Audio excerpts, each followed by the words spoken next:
Sa Israel, ang first grain to be harvested, kaya sinabi natin ay barley. And then, followed by wheat. Ngayon, barley was the first grain to ripen, ito yung unang nahihinog.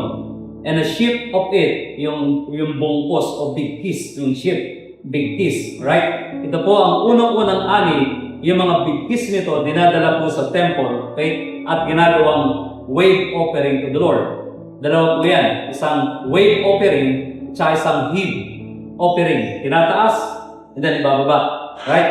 Isang wave offering, and then heave offering, tinataas, right? Now, ito po yung signal, once na sila po yung nag-ani, ito yung start ng harvest season. At dito, pinangako ng Diyos, in 7 weeks, there are abundance of harvest. Ang harvest po nila is miraculous.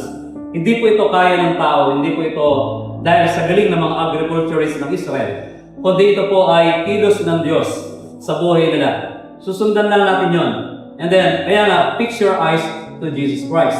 Right? When you fix your eyes to Jesus Christ, seek first the kingdom of God and His righteousness. Fix your eyes to Jesus, and all these things shall be added unto you. There are miracles that will happen.